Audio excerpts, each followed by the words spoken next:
We got fixed up through business. For 2 years before she was there. My apologies. It's embarrassing to friends. All right, people. But I hope to catch Next up. show starts in 5 seconds. I feel terrible. Let's take our seats. Let's take our seats.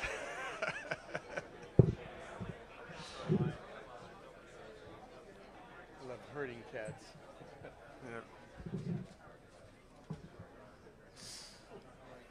All right. Good crowd tonight. Big crowd, huh? Yeah. We actually had, I think, like 400 startups apply for 70 seats. I mean, it's free. I know. I'm not charging anything. It's an interesting topic. But. All right. If everyone takes their seats, please. If you want to network, maybe go out towards the food, which is just over that wall. This is the main show here, so let's show them the credit and something they deserve. Respect. All right, awesome.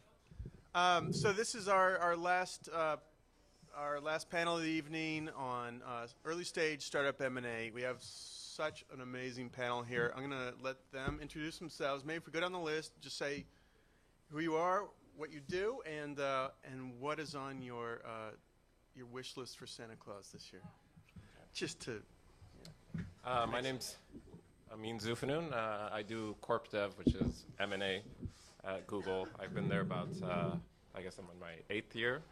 I was an engineer, a lawyer before that, and wish list from Santa Claus is less work. My name is Alad Gill, and I'm here to represent, I believe, the entrepreneurial side of things. So I sold my company to Twitter about a year ago, and I've also been advising and investing in a number of startups, and so I've probably helped 5 or 6 of them out in terms of M&A over the last year, just in terms of negotiating with potential acquirers. And then for Christmas, I'm actually Jewish, so I deserve 8 gifts. And that'll probably take too long to go through, so I'll just pass it on. I don't know if I can follow that. Taylor Berida from Yahoo Corp Dev.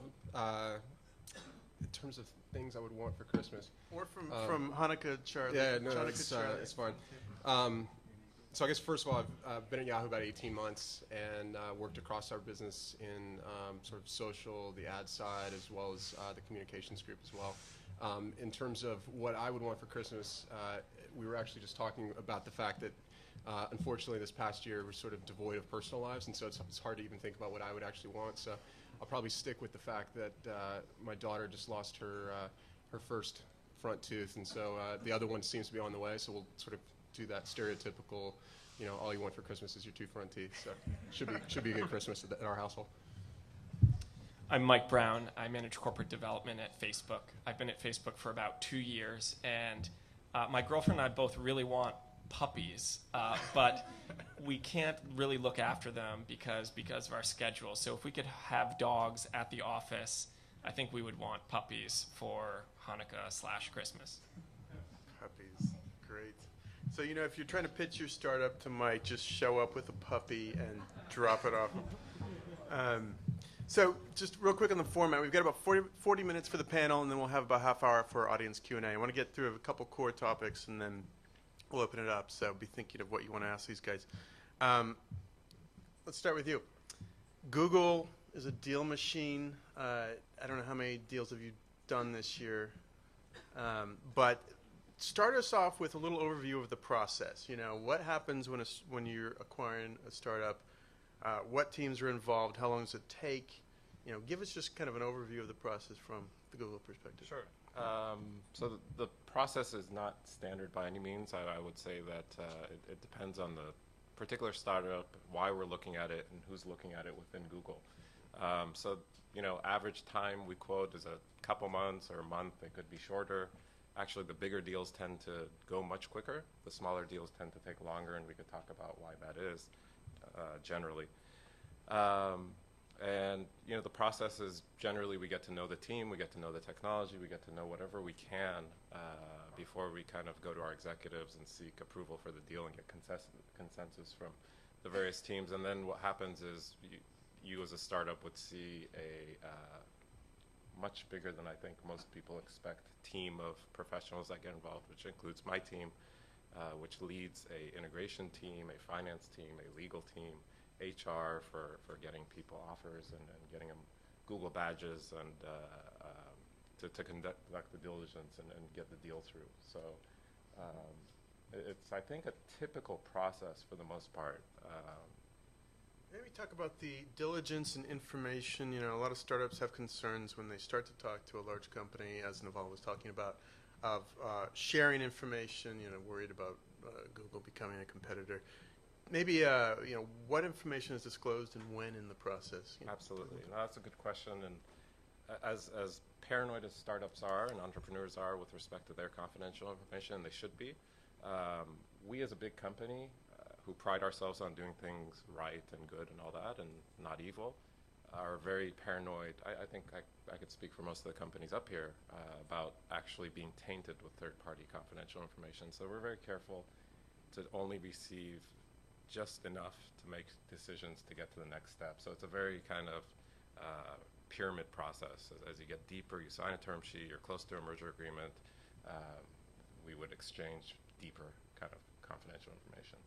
So we don't want to know your secret sauce before we get to that stage, actually. Until you've made an offer or at least a range of what the consideration would be? Is that Typically even post that.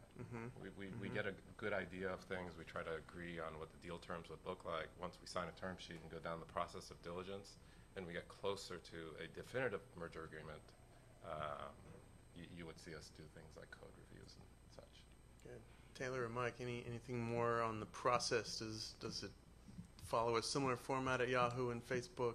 Anything unique to your companies? Some U.S. president once said, plans are meaningless or useless. Planning is everything. And so for us, the people who build the products are probably more important than the products themselves. And so our diligence is really going to focus on the small number of people who brought that product to life to make sure that we're excited about them, that they have good technical chops and a lot of vision. And so I would kind of double underline the evaluation of a small group of people in your company as being the most important step in the process. And then after that, it's very smooth.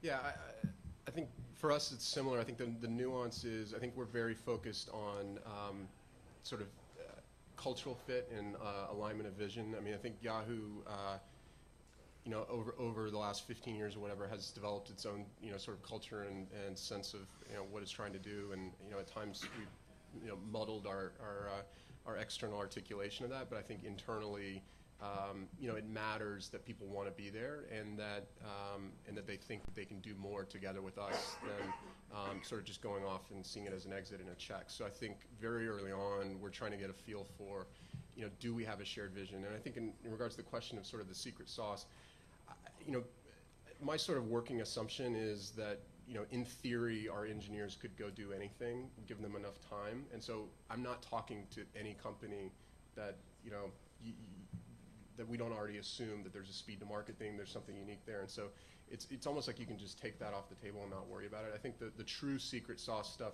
you know, that comes out in the code review and that would particularly, you know, like you were saying, can taint you, that comes extraordinarily late in the process. And sometimes, you know, we even use third parties for, you know, code scans and things like that so that we truly aren't tainted. Elad, you're representing the entrepreneur in the room because your company was acquired, but does Twitter have a corp dev team? Has Twitter made many acquisitions? What is Twitter ramping up? Any commentary on that? Yeah, Twitter's made a number of acquisitions. There's a corp dev team, so Jessica Varelli works on it. It's under Kevin Thaw, who runs corp dev and BD. And there have been a number of acquisitions. I think very early on in Twitter's history, they bought Surmise, which was a search engine. I think that was when Twitter was about 15 people. And so it was a small company that they bought, but still was a pretty large proportion of the overall company and culture. We were the first acquisition since then, I believe, and then they've made a number of other ones, including Tweety, DabbleD, and a few others. So. Interesting. Good. So we put on the Eventbrite registration, we put it out there, you know, for folks to see what questions they wanted to see addressed, and almost universally, it was how do I get on your radar? How do I start talking to corporate development folks? Mike, maybe I'll start with you on this one. Facebook's made a number of smaller acquisitions, mostly talent. I think I read somewhere it was about 10 this year so far. But it seems like you're gearing up to do more and maybe larger ones. How do startups get on your radar and get into a discussion, typically? Facebook's an engineering company. Engineers rule. And so the best way to get on our radar is through the engineering side of the organization. You can come to me and say, hey, Mike, we're thinking about our strategic options or whatever parlay people use. And I'll certainly do my best to be helpful. I'll make the right introductions to the right people inside the company. But ultimately, if you can get a product or engineering leader at Facebook excited about what you're doing, especially if they've known you or you've known them from prior work experiences, that's really the best way to create momentum. Because then my job actually gets a lot easier and the process goes smoother, because when I sit in front of our CEO, Mark Zuckerberg, and he looks at me and says, Mike, you don't know how to code your way out of a box, which is true, I can say, yeah, but Brett Taylor really thinks these guys are good, or Gokul Rajaram really says these people are terrific. And when we have that kind of support to get a project done, meaning an acquisition consummated, it really is the most compelling thing for Facebook and gets us excited to move fast and to make it happen. Does that hold true for Google and Yahoo? Is it better to go in through a business unit or a product unit than go into corp dev? How often is it a push to corp dev versus a pull from? I think we frankly see both. I mean, we do a lot of sort of external outreach in terms of just being out there, doing events, talking to different people, checking in with all of the VC relationships we have, and just sort of seeing what they're talking about and what they've invested in. And so introductions in through people we know is always a good thing. It's part of the theory of social networks and whatnot. But I think certainly coming through product is also great. Ultimately, I totally agree with Mike that we're trying to partner with our business leaders and product leaders to build the business. And so ultimately, in many ways, we're the people who sort of help get it done. But oftentimes in the early stages, we act more as a concierge to sort of make a connection, because you may or may not be at a point where you're actually even looking to exit, and you're just trying to sort of establish that relationship. And so I think that's another thing that we end up doing quite a bit of, is where, at a big company like Yahoo or Google, I think Facebook's probably well on its way to getting that way too, is people sort of say, hey, I'd like to talk to you about XYZ, but I just don't know who to go to. And I think, that's with us being sort of more externally focused and out there and talking to people, you can, more than likely someone that we know, and you can just get connected into us, and then we can get you in touch with a product person if there's a product partnership you're looking to do in the short run. And then if in the long run we're aware of you, that's a good thing too. Anything different at Google? I think it's pretty much what my colleagues here said. I would just add that to answer your question, I'd also go back to why we look to acquire, and maybe that's part of the question that folks are asking. And if it's for engineering prowess, obviously having an engineering team within the company that supports that and feels there's a need for a team with that kind of expertise is something that's more determinative, as Mike mentioned, through the engineering teams or the product teams than it is through corp dev. But we acquire for other reasons as well. We do acquire for a product or technology that we feel gives us time to market advantage or helps us achieve some goal that we're trying to achieve faster or better. Other times we acquire for what I would call big bets. Android's a good example of that.